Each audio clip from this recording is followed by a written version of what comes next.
Grandma, you will look like this soon. My 4-year-old granddaughter drew a portrait of me. But, suddenly, she started coloring over my face with a red crayon.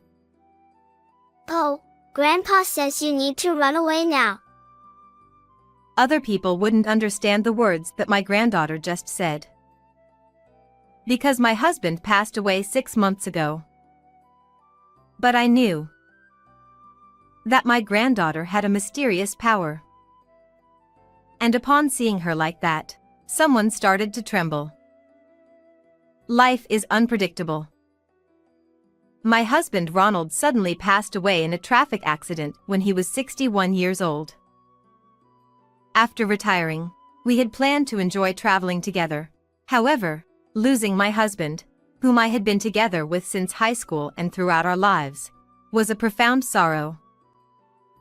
Thanks to the inheritance Ronald left to me, I didn't have financial worries, but the loneliness only grew stronger.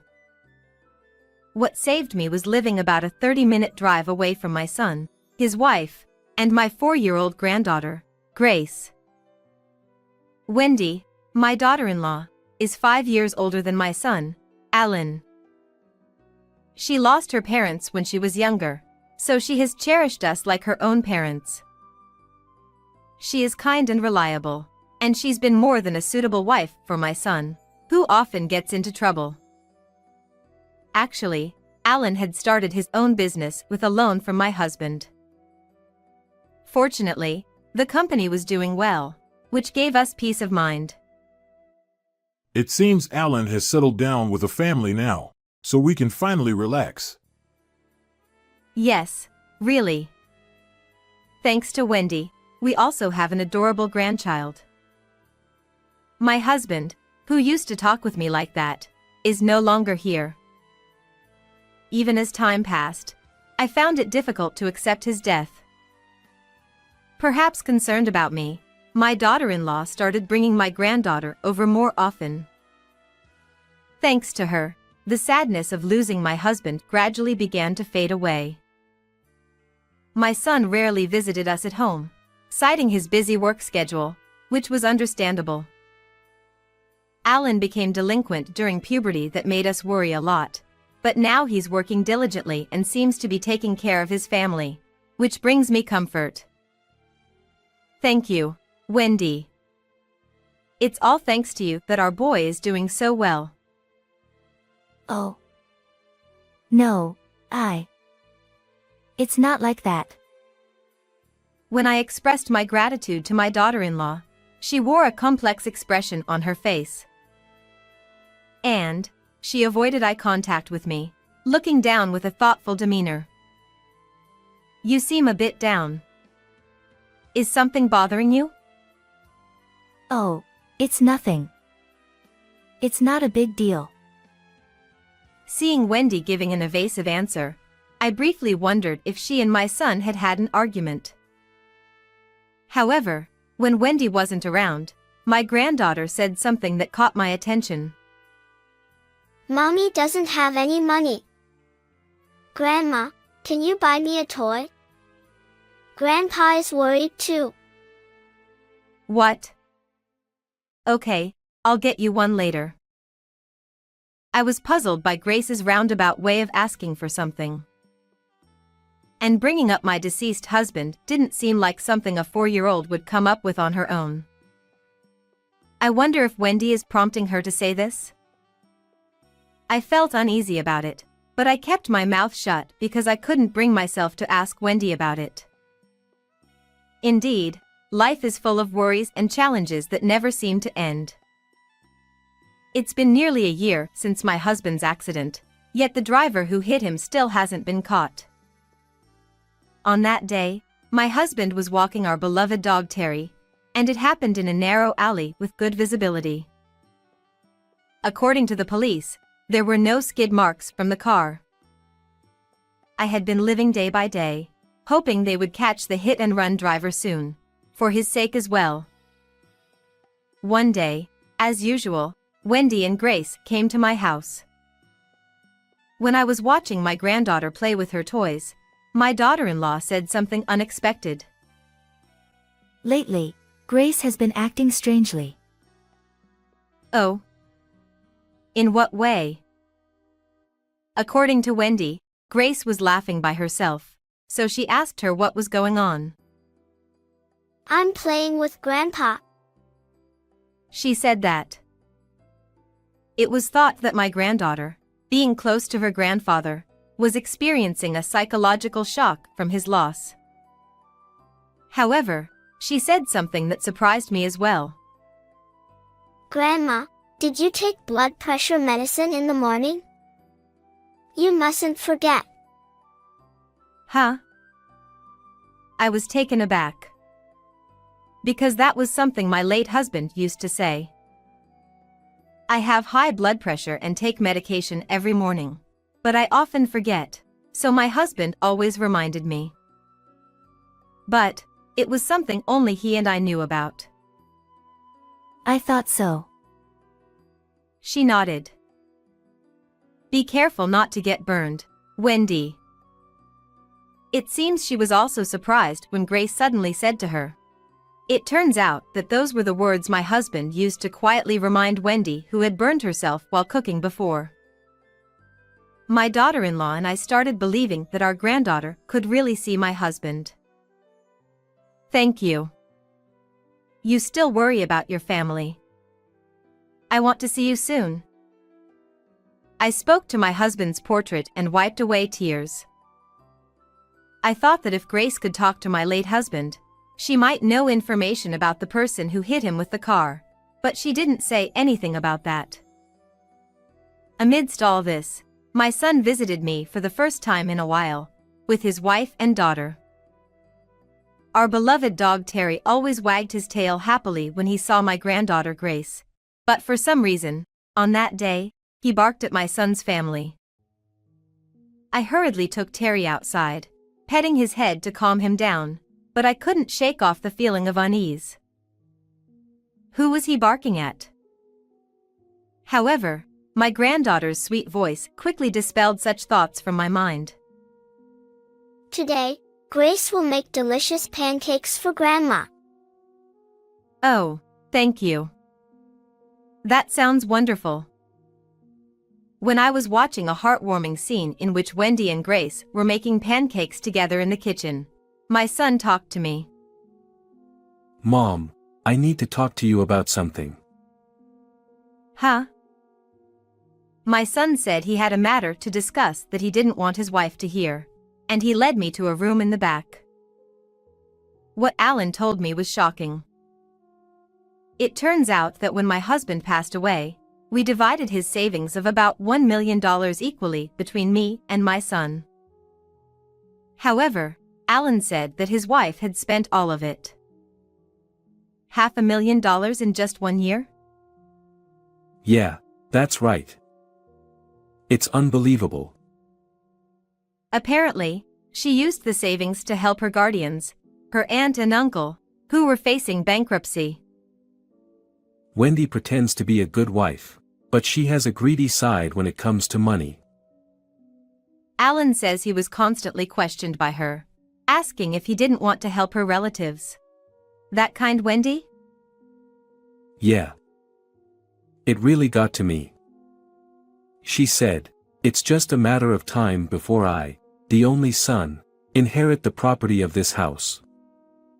I can't wait for that day." She's two-faced, isn't she? I couldn't believe it. But then I recalled that strange look on my daughter-in-law's face the other day. I had thought of Wendy as my own daughter, but it made me sad to hear that she was after money.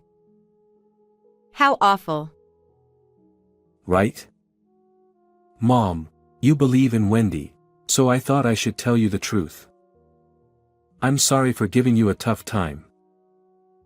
My son cared about my feelings, but he asked me to keep this to myself because his wife would get angry if she found out.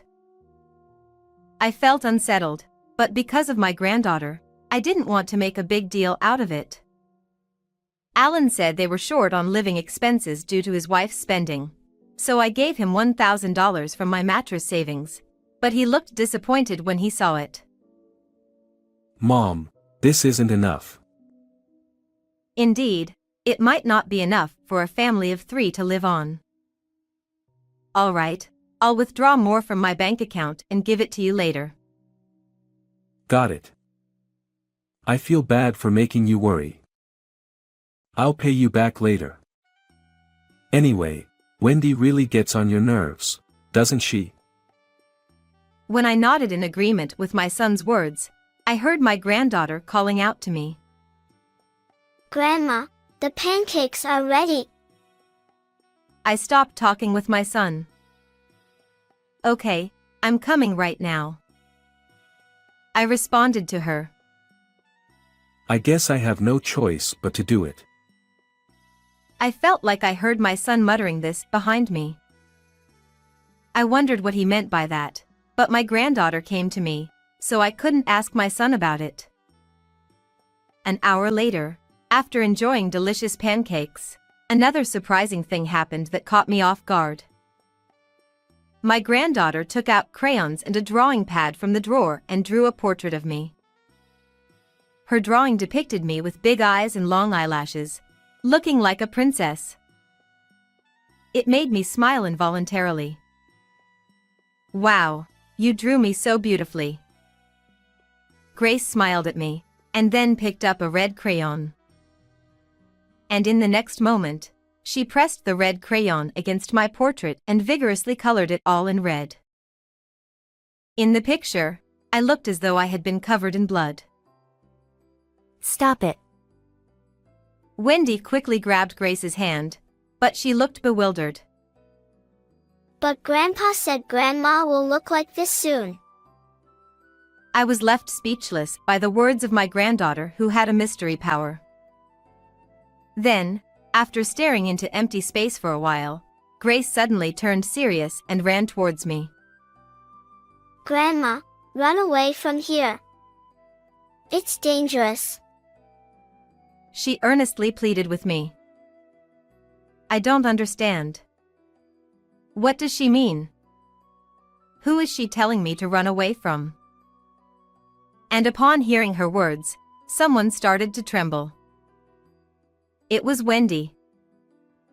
She had a pale face, and even though it wasn't hot, she was sweating on her forehead.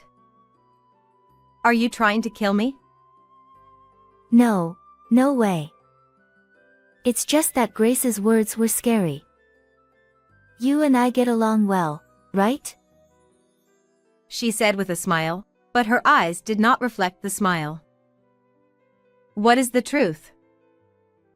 I was completely confused, but the one I trusted the most was Grace. As I pondered everything, my granddaughter quietly whispered into my ear. Grandpa says you should tell Mom clearly. Okay.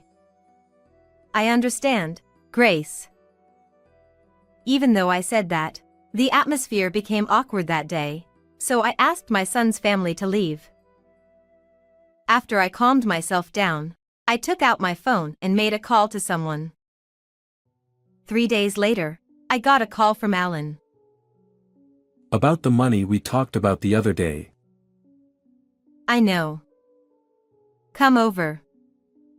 I withdrew it from the bank as promised. Thank you. I'll come over soon. My son must have been quite desperate for money, so he came to our house later that day. Wendy kept asking me for more money again, and she took all the money I had. That's why I need more. I thought so, so I've prepared something important. Huh? Like, maybe property deeds or something? Are you talking about passing on the entire inheritance to me as the heir? Mom, you're really understanding. Alright, show me that important thing. My son eagerly urged with sparkling eyes and a beaming smile, looking delighted. So I showed what I had prepared to Alan. Here you go. It was a bottle containing bright red powder and red wine. Upon seeing it, he, whose face changed the color and eyes widened, exclaimed, Why is it here? I actually knew that Wendy wasn't a bad person like my son had said. After all, she had treated both my husband and me with genuine kindness. So I secretly called her out and persuaded her. I think of you as my own daughter. I know you're going through something, so I want you to tell me everything. Then she started telling me the shocking truth in tears. Upon hearing that, I decided to investigate my son with my daughter-in-law. The red powder and wine were found by my daughter-in-law while she was searching their home, and they were hidden in Alan's bag in the back of the closet. Inside the bag, there was also a book about poisonous plants and printed pages from the internet detailing what happens if they are ingested. Additionally, there was a note detailing a plan to take my life. Alan had intended to mix the red powder into the wine and make me drink it. It said you'd vomit blood and suffer if you drink it.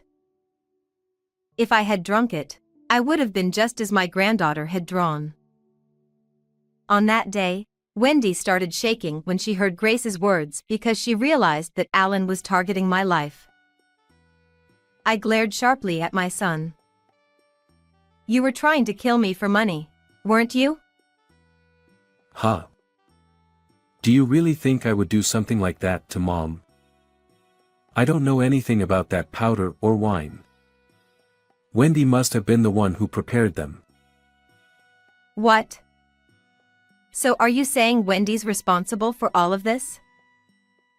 That's right. She was trying to set me up. It's all that woman's doing. At that moment, the door of the next room slammed open forcefully. The person who appeared there was trembling with anger, fists clenched tightly. You liar. How dare you say such a thing? Wendy, why are you here? Your mother believes me. I told her everything. To expose my son's lies, I had asked my daughter-in-law to hide in the next room. According to Wendy, my son's company was suffering from poor management, operating on a shoestring every month. Debt collectors were not only coming to the company but also their house, and my son and his wife were struggling to cover living expenses. They had no extra money for things like Grace's toys. During that time, my husband passed away. It seems my daughter-in-law witnessed Alan's smirk upon receiving the news. It seems that with the inheritance, he managed to repay his debts. However, Wendy had a sense of unease about Alan continuing to borrow money repeatedly to sustain his business afterward. This troubled her deeply. All the stories my son told about using money for his wife's foster parents were lies. Her aunt and uncle lived modestly and peacefully, with no debt whatsoever. Furthermore, Wendy investigated his computer. She mentioned his carelessness in not having a password, which made it easy for her to access its contents. From there, Wendy found Alan's plans written in a diary style.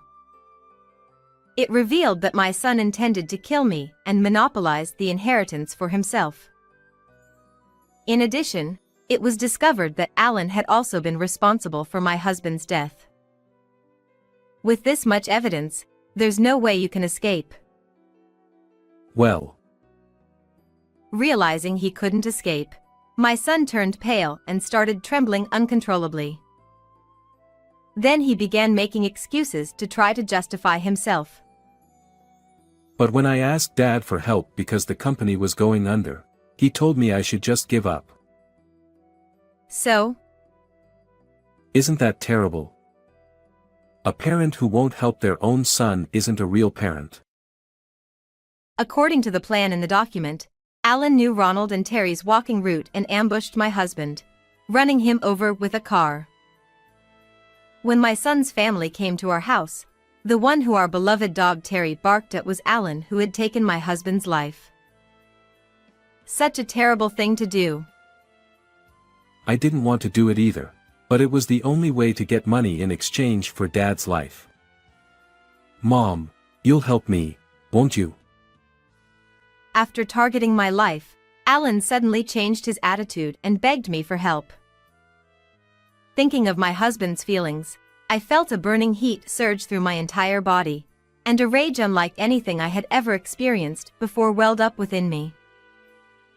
Ronald didn't abandon his son, but surely, he must have wanted Alan to start anew for the sake of his wife and children. Someone who tramples on their father's feelings like you isn't my child.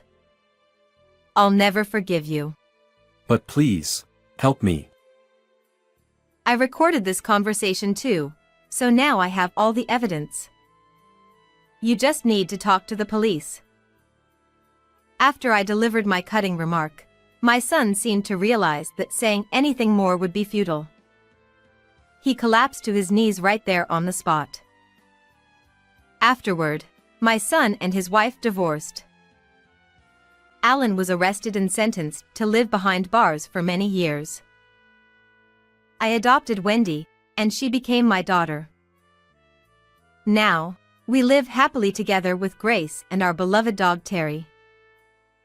It's the rainy season. I could hear the raindrops tapping on the leaves in the garden. At that moment, my grandchild whispered to me again. Grandpa says meeting Grandma is still a long way off. Until the day I can meet my husband again, I will continue to live happily and true to myself.